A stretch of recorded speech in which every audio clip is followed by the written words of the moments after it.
You're listening to an Airwave Media Podcast.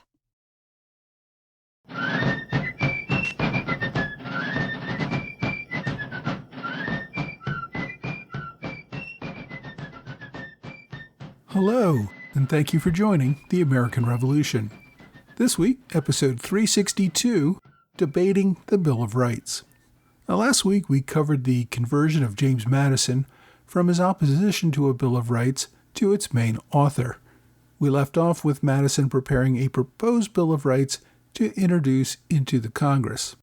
I also published a bonus episode midweek where I read Madison's complete list of proposed changes in full, word for word. Although Madison worked on the exact wording of his proposed amendments on his own, he expected that there would be changes, but he didn't expect much controversy over passing something. After all, these were fundamental principles of a free government that were pretty much accepted as consensus. Even so, Madison had tried to lay the groundwork for the amendments by putting language into George Washington's inaugural address, which he wrote for the president. Washington, of course, wanted to defer the issue to Congress, so his address only said that Congress should consider the amendments that they consider expedient. He did not suggest any particular amendments, but said he would leave that up to Congress. Madison continued to keep the topic in mind when he wrote the House of Representatives' reply to the president's inaugural address, when he wrote, quote, "The question of constitutional amendments will receive all the attention demanded by its importance and will, we trust, be decided under the influence of all considerations to which you allude."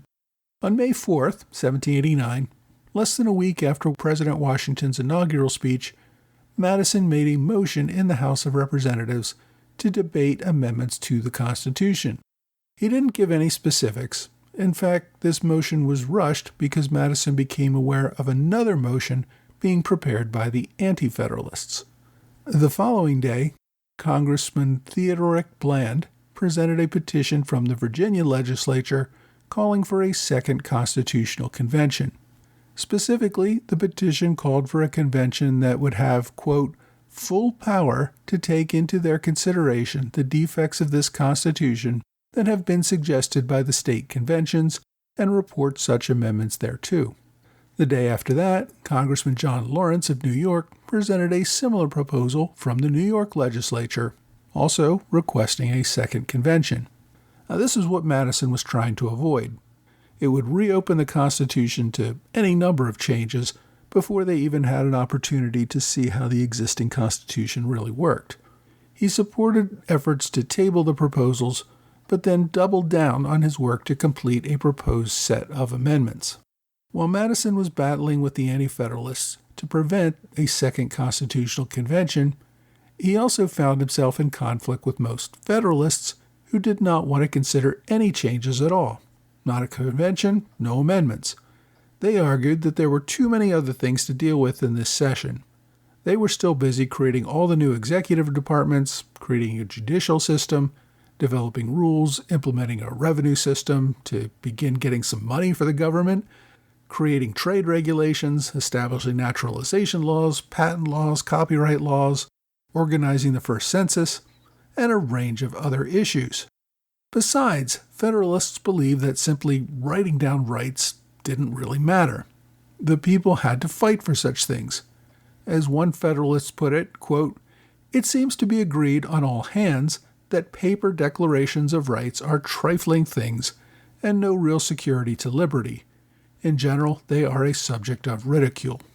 The Federalist majority in Congress wanted to focus on more important issues before getting around to making any changes to the Constitution.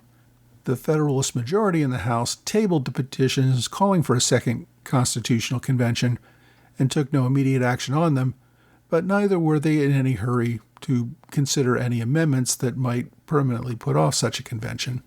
The position taken by the Federalists were the same ones that Madison himself had taken before his election forced him to make amendments a priority. Other Federalist representatives were not feeling this same pressure.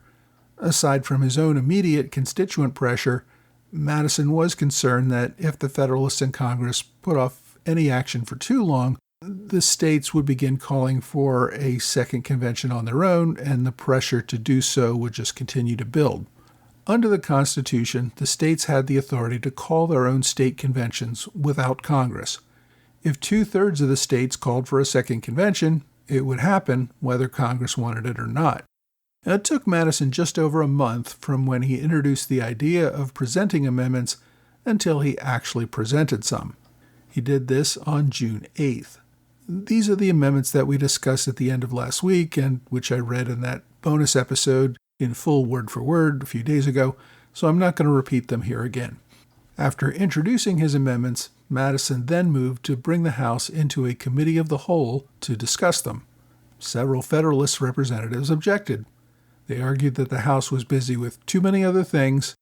Until the House got the government organized and into full operation, it was irresponsible to dedicate so much of their time to making changes to the Constitution. Many members also wanted to wait on the idea of making changes until they saw how the current version worked. One member compared the Constitution to a ship in dry dock about to be put to sea for the first time. It would be irresponsible to break down and rebuild the ship before the builders even put it to sea, where they could make a determination as to how it fared. Another member moved that consideration be postponed until the next session in March 1790. Madison argued that they should not wait. The House should at least start consideration. So many people had called for these changes, and the House needed to prove that it would address these concerns. He also noted that the amendments might finally convince North Carolina and Rhode Island to join the Union. He noted that they were not making any fundamental changes to the Constitution. Rather, they were simply adding in protections for certain rights that the people wanted, and which had been entirely ignored in the original Constitution. He also raised the concern that states might form this dreaded second convention if the House delayed too long. While the House spent the day debating over whether it should debate the amendments, it did nothing regarding the consideration of Madison's specific proposals. Madison's draft proposal was entered into the record. Congress then went on with other business and didn't bring up the matter again. 6 weeks later, on July 21st, Madison called for reconsideration and moved that the Committee of the Whole debate his amendments. Once again, the majority argued they were too busy with other things. Once again, they spent the entire day arguing over procedure. Madison wanted the Committee of the Whole to consider the amendments. Instead, the majority overruled him and voted to form a select committee of 11 members, one from each state. Another reason for sending it to a smaller committee was so that the members could discuss them without the public watching the full debate. The committee would spend a week debating and discussing Madison's amendments before making a report back to the House. The Select Committee did not keep any notes of its meetings, but we can tell from the final report what changes they made. The committee didn't really make any substantive changes to Madison's proposal, but they did change the wording a great deal. For starters, they removed Madison's changes to the preamble, which said that the people had the, quote, right to reform or change their government whenever it be found adverse or inadequate to the purposes of its institution. Committee members accepted that that was self-evident, but there was no need to stress to the public that they could change the government whenever they felt like it.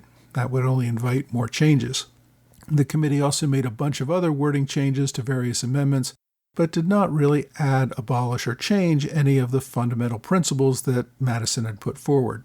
They limited growth of the House to 175 members. They added a limit of at least $1,000 before cases could be appealed to federal court, but basically they didn't change much of substance.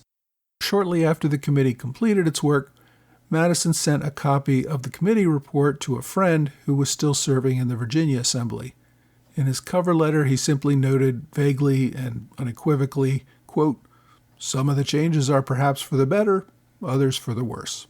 Although the committee completed its work quickly, the full House waited several more weeks before giving any time to discuss the committee's report. Finally, on August 13th, the House entered into a committee of the whole to consider Madison's amendments. For the next 11 days, this was the main issue under consideration. Many of the Federalists continued to argue that consideration of the amendments was premature and should be delayed.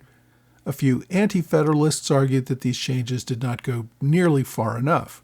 One important stylistic change that came out of the House debate came from Connecticut Representative Roger Sherman. He argued that the original Constitution should not be changed. Rather, the amendments should simply be added to the end of the document. The original Constitution should remain unchanged, and that additions or changes should always just show up as additions or changes at the end of the document. Several other members agreed. They believed that over time, amendments would just make the document longer and longer, and the original wording would just get lost among so many other changes. Madison strongly opposed this idea. He believed that the Constitution should be read as a single coherent document. Adding changes to the end would mean that parts of the original would remain in place, even though that wording had become irrelevant and void due to later amendments. He also argued that the amendments were just as valid as the original, and they should not keep the original in some unchangeable form as if it had become some untouchable masterpiece, and that changes had to be kept separate from that. The argument over whether amendments should be incorporated or added to the end of the Constitution went on for several days. There were also lots of procedural debates. For example, one member objected on the grounds that the committee report should be approved by a 2/3 majority, since the House had to approve the final amendments by a 2/3 majority. The House voted down this idea and allowed committee reports to be reported by a simple majority. The House also debated changes to the preamble. Madison and the committee wanted to change the beginning from "we the people" to "government being intended for the benefit of the people." Now, this was one of many changes to the preamble, and after a really lengthy debate, the House eventually approved many of these changes. After 11 days of debate, the House came up with 17 proposed amendments. The First Amendment guaranteed one representative for every 30,000 people until the total reached 100. After that, it would be one representative for every 40,000 people until Congress reached 200 representatives, at which point there would be one for every 50,000 people.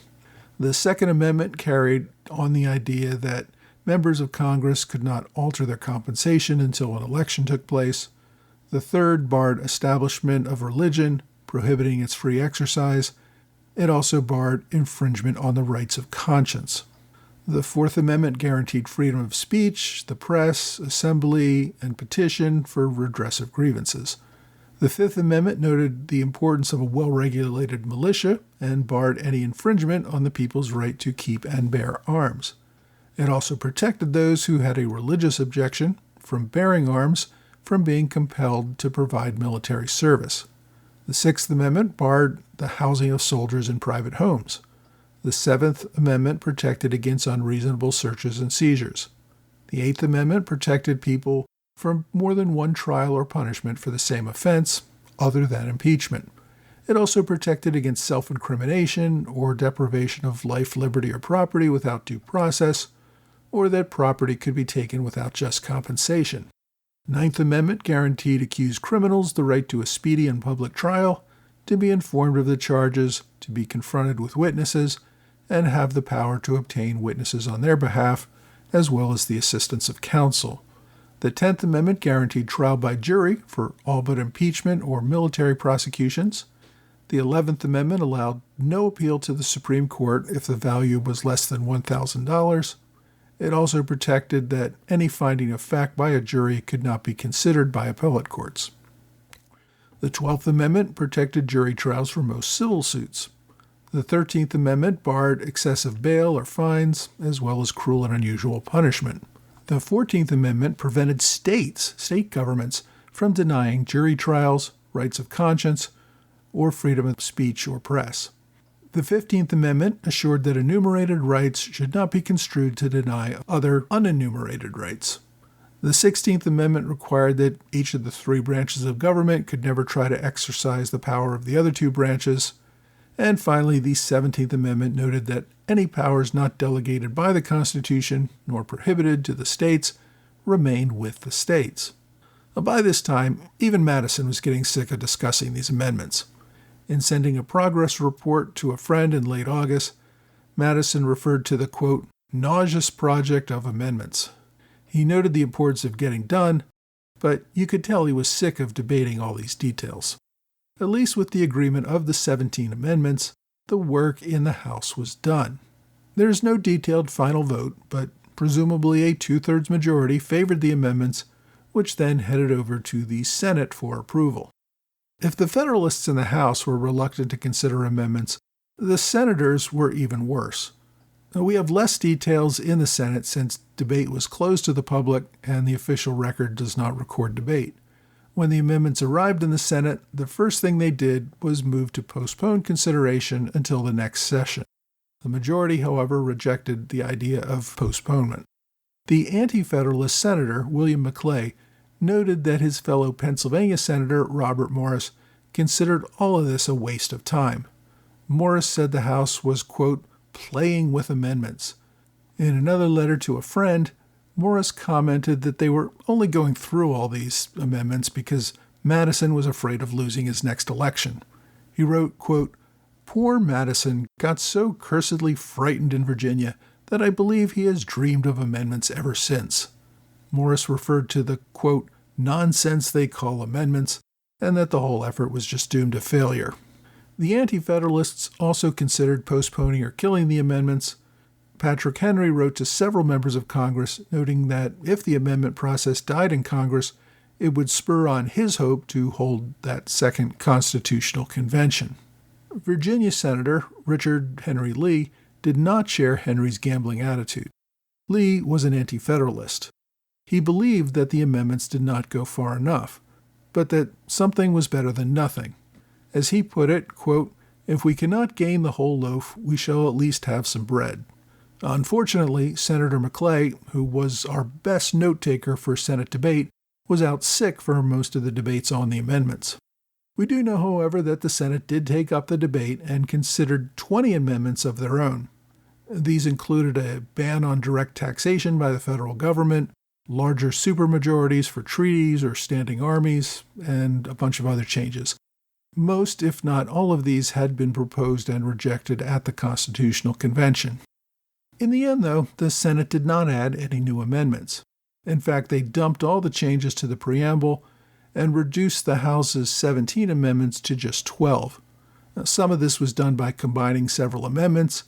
For example, freedom of religion, speech, press, assembly, and petition all got rolled into a single amendment. But it did remove a few of the amendments completely. One of the biggest changes was the amendment which prohibited states from infringing on free speech, free press, and jury trials. This would have given the federal government more power over state governments. Senators, who were appointed by state legislatures, wanted no part of that. They also took out the amendment about branches of government getting involved in the powers of the other branches. The Senate just considered that all to be redundant. They also removed limits on appeals to federal courts on small dollar amounts because the Judiciary Act already covered that point. With the Senate's changes complete, both houses appointed members to a joint committee on September 21st to iron out the differences between the House and Senate versions. Now remember, Congress wanted to adjourn by the end of the month, which was only a week and a half away, so they had to act quickly. The House delegation generally accepted most of the Senate changes, including the reduction from 17 amendments to 12. The Joint Committee changed some of the changes that the Senate had made to the Establishment Clause. The Senate version said Congress shall make no law establishing articles of faith or a mode of worship or prohibiting the free exercise of religion. The committee ended up changing it back to the House version, which was Congress shall make no law establishing religion nor prohibiting the free exercise thereof. The Senate also took out language about the right to a jury in criminal trials, which the committee added back again. Now, other than those and a couple of really minor grammatical changes, the Senate version was pretty much accepted. The committee reported its work back to both the House and the Senate in just 4 days. On September 24th, the House, which was busy trying to finish up about a dozen other laws that day, approved the committee report by a vote of 37 to 14. The following day, the Senate also voted in favor by a 2/3 majority, but did not record its vote. Since the amendments did not need to go to the president, the work was complete. The amendments went off to the states for ratification. Next week, the new government is forced to focus on foreign policy as the French Revolution begins.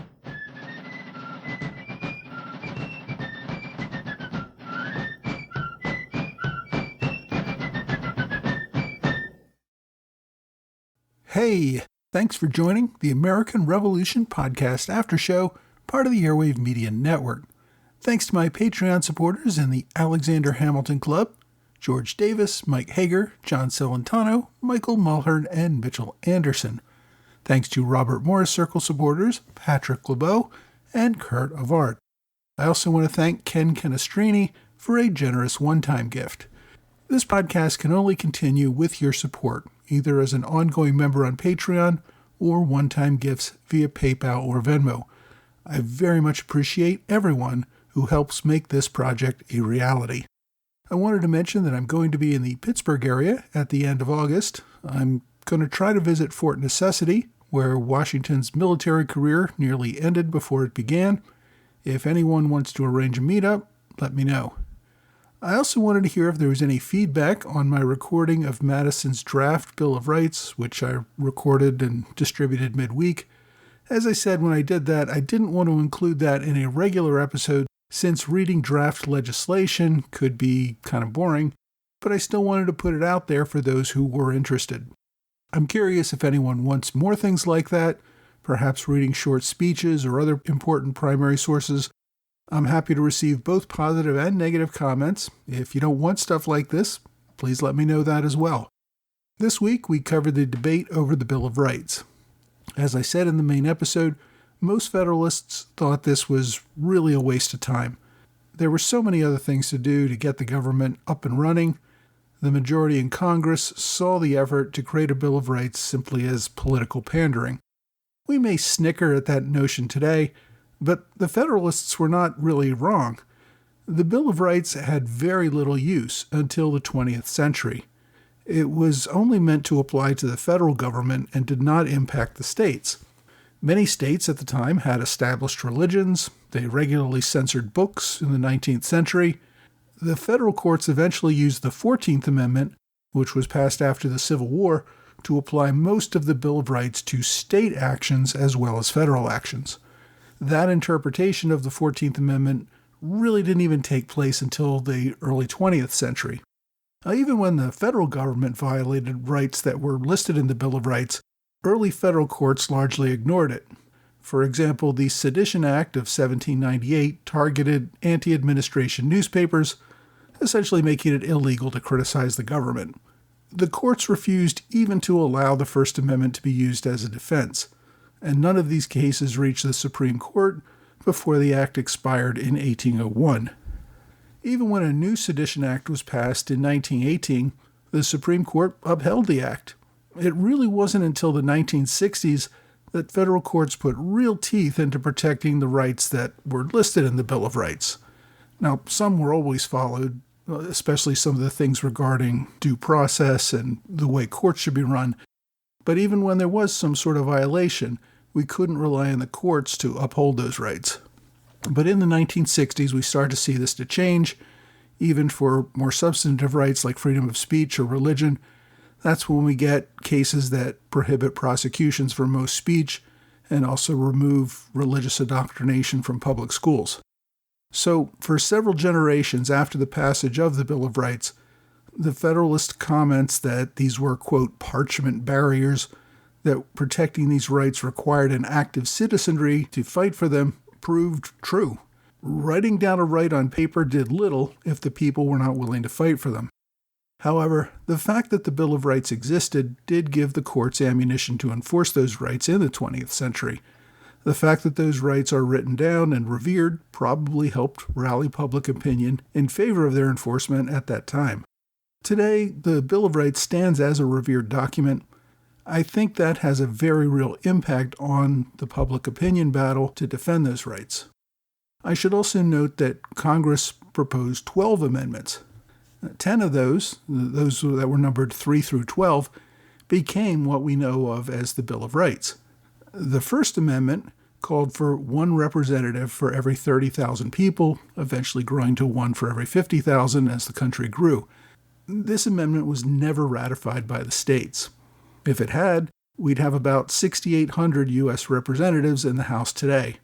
That would certainly give the government a very different dynamic than it does today with only 435 representatives.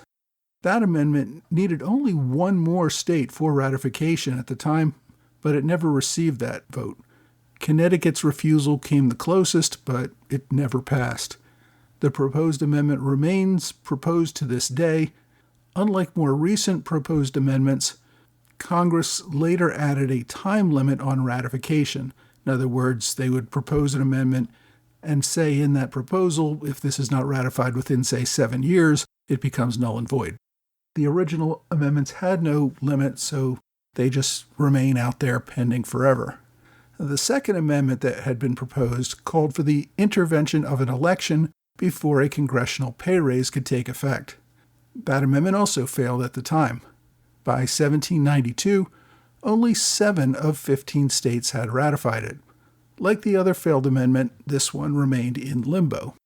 Unlike the other one, it did get attention from time to time. In 1873, Ohio also ratified the amendment to protest an unpopular congressional pay raise at the time. It would be more than a century before another state, Wyoming, also ratified it in 1978, again to protest a congressional pay raise. Then, in 1982, a political science student at the University of Texas at Austin wrote a paper arguing that the amendment was still live and could be ratified. He got a C on his paper. In response, he began a letter-writing campaign. Because the country at this point had 50 states, the number required for ratification had grown to 38. The campaign got dozens of states to ratify it in the 1980s, and finally in May 1992, the 3 final states ratified the amendment, causing it to become the 27th Amendment. So the newest amendment to our Constitution was one of the first proposed, and it lasted more than 2 centuries in the ratification process. By the way, in 2016, 34 years after that political science paper got the ball rolling on this, someone tracked down the political science professor who gave the original paper a C and convinced her to submit a grade change, giving it an A+. My book recommendation this week is The Origin of the Bill of Rights by Leonard Levy. This book looks at the historical roots behind the rights defined in the Bill of Rights and why the founding generation thought these particular rights were so important. The author has written dozens of books on constitutional history. He even won a Pulitzer Prize for one of them. His book on the Bill of Rights was one of the last of his career, which began in the 1950s. This book was published in 1999, and he managed to publish 2 more books before his death in 2006.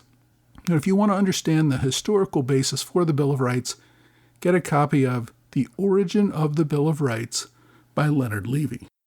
My online recommendation is a site at the National Archives called Congress Creates a Bill of Rights. It contains links to several PDF documents created by the National Archives to describe the process through which Congress passed the Bill of Rights. If you want details on the process that Congress used and the changes made to the Bill of Rights along the way, these are pretty good resources for that. As always, I've included links on my blog and website. My question this week asks, why did the British trust Benedict Arnold? Well, it's a good question. Why would you trust someone who first betrayed Britain by joining a rebellion, then betrayed that rebellion by returning back to the British? I suppose the answer is that the British saw Arnold's second betrayal as a return to common sense, giving up this nonsense of rebellion against the king, and there was also a precedent for such things. Arnold's code name during the British effort to bring him back was Monk. This name came from George Monk, a general who helped overthrow King Charles I during the English Civil War, but then switched sides and helped King Charles II return to power. Officials knew that money could buy some men, and that proved true with Arnold. Once he had switched back to the British, there was no going back for him. He had a death sentence on his head, and the British knew it. So he was all in for the British cause at that point because he had no other choice. Now, Arnold was a capable combat officer. The British kept their promise to give him a general's commission in the regular army and allowed him to lead troops late in the war. This was in part, at least, a way of showing other possible defectors that they could also have an honorable position in the British Army if they were willing to give up their treason and swear allegiance to the king. Now, that said, many British officers and others in government wanted little to do with Arnold. His act of betrayal was seen as highly dishonorable. Once the Revolutionary War ended, General Arnold never received another active position in the British Army. They were happy to pay his pension in London and let him die in obscurity. All of Arnold's 7 sons, however, went on to have active careers in the British Army, all of them serving honorably as officers. If you have a question you'd like me to answer, please reach out to me, either via email or on X, Facebook, Quora, or Reddit. Well, that's all for this week. I hope you will join me again next week for another American Revolution podcast.